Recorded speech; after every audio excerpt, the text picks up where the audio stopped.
Salut, mon nom c'est Patrick Ilunga Ntumba. Je suis né d'une grande famille et le premier de la famille. Je suis résident aux États-Unis, plus précisément à Minneapolis. Mais je viens de l'Afrique et depuis l'Afrique, je servais l'Éternel, précisément dans une église locale, l'église des dieux, les Rochers d'Oreb. Et c'est depuis le bas âge que ma mère m'a pris par la main et je suis parti à l'église. Donc j'ai connu le Seigneur depuis le bas âge et jusqu'à aujourd'hui je suis en train de servir l'Éternel. Je suis chantre de l'Éternel, adorateur et sinon évangéliste aussi car nous sommes en train de prêcher la parole. Salut peuple de Dieu, je réponds au nom de Jérès Mandingi Kiyenga. Je suis chanteur de l'Éternel. J'ai commencé à servir l'Éternel depuis l'âge de 8 ans, précisément au Congo-Kinshasa, à la chorale Koreko Mombele. J'ai évolué avec le frère Irlich. Maintenant, il joue avec le frère Franck Moulaja. Et je suis ici précisément aux États-Unis d'Amérique. Je suis là en tant qu'un serviteur évangéliste de l'Éternel. Je suis en train d'évoluer ici.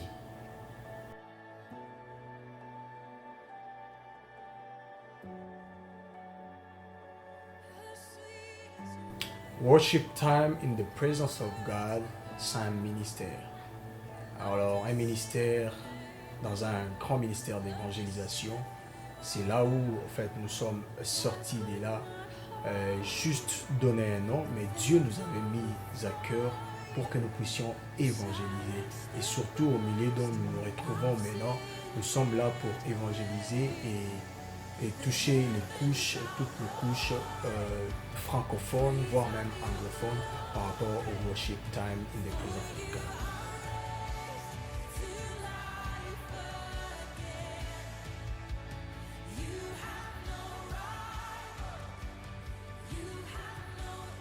Le but de worship time in the presence of God, c'est de porter la bonne nouvelle aux enfants de Dieu, vu la maladie qui a frappé le monde.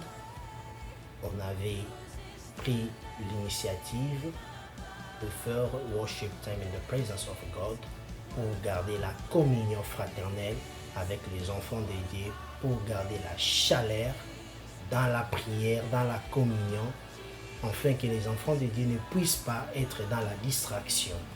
C'est ça, c'était notre but.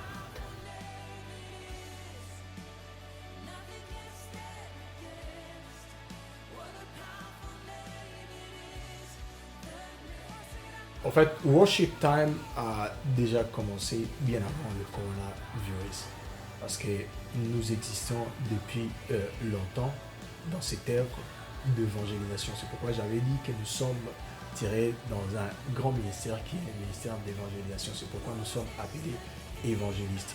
Nous sommes appelés à apporter la bonne nouvelle, peu importe l'endroit, peu importe les circonstances. Alors, étant donné que cette circonstance nous est trouvée, la circonstance du coronavirus, alors tellement que c'était venu, le peuple de Dieu était à la maison, alors on s'était dit, donc nous allons utiliser les moyens maintenant modernes, qui sont les moyens par YouTube et par Facebook pour atteindre les couches et atteindre le peuple de Dieu, peu importe l'endroit qu'ils vont se retrouver, nous allons adorer.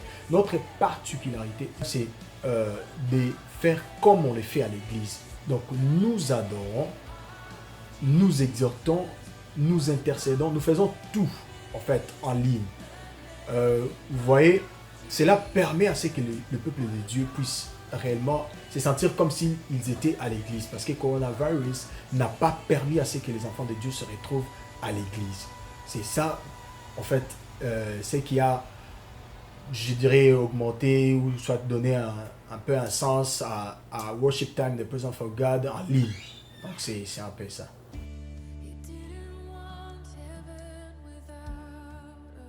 L'objectif principal est de partir chercher les enfants de Dieu partout dans les 4 coins de Minnesota. Pourquoi pas aller partout dans le monde. Les enfants de Dieu qui sont restés dans la maison, qui ne connaissent pas l'endroit, d'aller prier même pas venir prier avec nous, mais nous voulons assez que les enfants de Dieu puissent connaître Dieu en profondeur. Et cela, ça sera pour la gloire de Dieu. Parce que c'est ça notre objectif. Nous voulons ramener les enfants de Dieu auprès des pères. C'est ça notre objectif. Parce que nous avons déjà un thème qu'on a abordé ici avec le frère Patrick.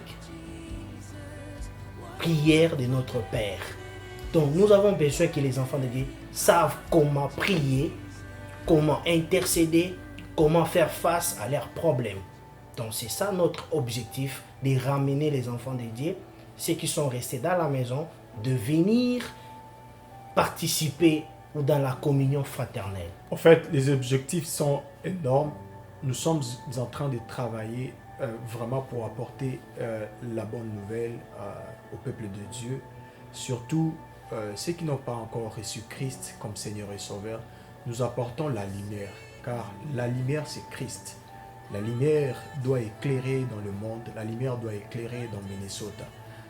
Comme nous, enfants de la lumière, nous ne pouvons pas laisser les ténèbres régner, car la Bible est en train de dire que les ténèbres ne régneront pas à toujours. Donc nous sommes venus apporter la lumière. Nous faisons notre part, car Christ avait dit à Pierre dans Jean 21, il est en train de dire à Pierre, si tu m'aimes, paie mes brebis. C'est ce que nous sommes en train de faire. Alors nous ne voulons pas assez que les enfants de Dieu restent à la maison, restent inconscients.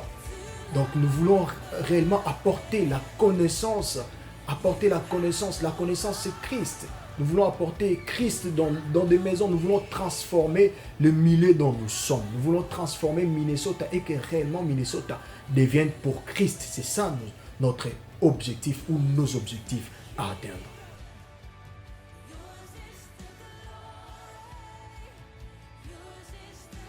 Par rapport aux difficultés, en tout cas, j'ai bien aimé votre question. Merci pour la question. Par rapport aux difficultés, moi, je trouve que les difficultés sont énormes. Mais sinon, je vais épingler une difficulté que j'ai beaucoup, qui me dérange beaucoup. C'est que le peuple de Dieu a tendance à aimer lorsque nous chantons, lorsque nous adorons. Nous allons voir des j'aime, nous allons voir des gens qui sont en train de signaler. Mais cependant, lorsque nous prêchons ou lorsque nous exhortons, nous ne voyons pas beaucoup vraiment de gens réagir. Alors pour moi, je trouve que ça comme des difficultés dont nous avons besoin. C'est que je vais profiter de votre micro pour dire au peuple de Dieu que nous avons besoin que vous puissiez nous suivre dans l'intégralité. Nous ne sommes pas venus sur Facebook ou sur YouTube pour faire de l'argent ou juste pour de vie. Vous entrez, vous nous faites de vie. Non, nous sommes venus apporter la bonne nouvelle, prêcher la parole de Dieu. Donc nous avons besoin, c'est que vous puissiez nous suivre dans l'intégralité. Et cela sera pour la gloire de notre Seigneur. Et par rapport aux difficultés matérielles ou techniques, je vais laisser à mon frère pour qu'il puisse parler de ça. Merci beaucoup. J'ai aimé vraiment votre question.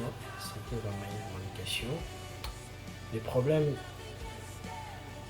est que nous avons des difficultés du côté matériel. Nous manquons des micros, nous manquons des bonnes caméras. Et parfois, vous allez remarquer qu'il y a d'autres vidéos, il y a lumière, d'autres vidéos, il n'y a pas de lumière. Et vous nous faites des remarques en tout moment, il n'y a pas de son, il n'y a pas une bonne image. C'est par rapport au matériel qui nous fait défaut. Alors, c'est un peu ça, mais cela, ça ne va pas nous empêcher de continuer. C'est ce que nous sommes en train de faire. On va continuer, peu importe, nous allons toujours évangéliser et nous osons croire que Dieu va faire grâce, on aura des bons matériels et cela, ça sera pour la gloire de Dieu.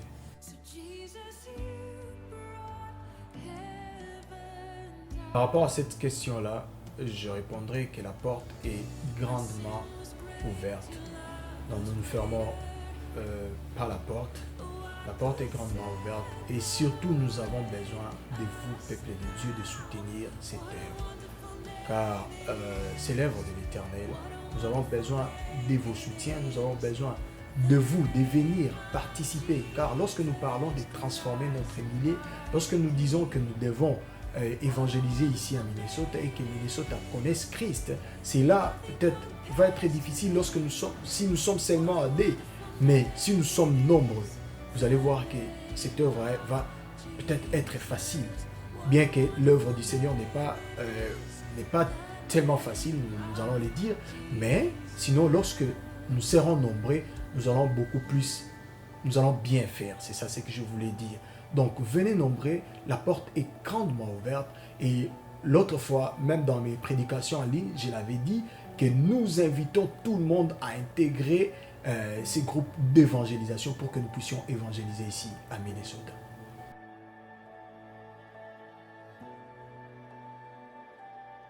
J'aimerais dire aux enfants de Dieu qui nous suivent en ce moment et que le temps est là, le temps nous est donné. Ne restez pas bras croisés, sans rien faire, mais je vous invite à venir servir l'Éternel, car c'est notre salut. Le salut est individuel. Depuis un temps, nous sommes en train de travailler dans l'œuvre du Seigneur. Je dirais même c'est depuis longtemps, comme on l'avait dit à l'introduction ou à la présentation, que c'est depuis le bas âge. Et nous sommes en train de servir l'Éternel. J'aimerais bien te dire, toi qui vas nous suivre, que servir l'Éternel a beaucoup de bénéfices. Nous sommes en train de servir l'Éternel et cependant nous sommes bénis. Et c'est pourquoi même la Bible est en train de dire, vous dans vos champs et moi dans vos maisons, vous me servirez et je vous bénirai. L'Éternel se souvient toujours des gens qui les servent.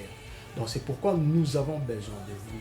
Nous avons besoin de vous que vous puissiez rejoindre ces groupes d'adorateurs, ces groupes d'évangélistes, que vous puissiez venir ensemble, que nous puissions servir l'Éternel.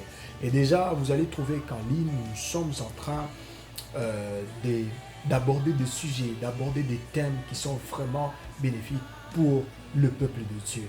Et tel que le dimanche passé, on avait commencé avec un thème, la prière de notre Père, qu'on avait bien expliqué déjà le début de la prière de notre Père.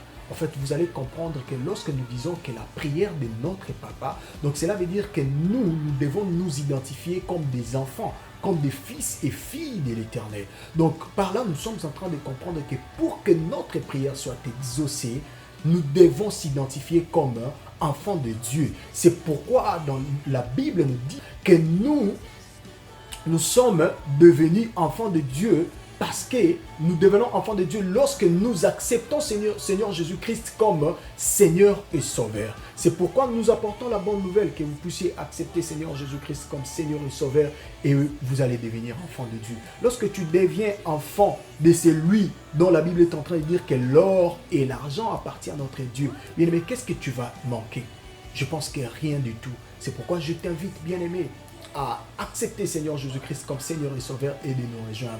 Les rejoindre de ces groupes, travailler ensemble pour la gloire de notre Seigneur. Vous allez voir les dimanches qui vont commencer à se succéder. Les hommes de Dieu vont passer ici, sur notre plateau, pour essayer encore d'expliciter, essayer un peu d'entrer encore dans la profondeur de la prière de notre Père pour que nous puissions avoir l'éclaircissement. C'est ça ce que nous sommes en train de faire. Nous vous invitons, sinon, de venir ensemble avec nous et de servir l'Éternel.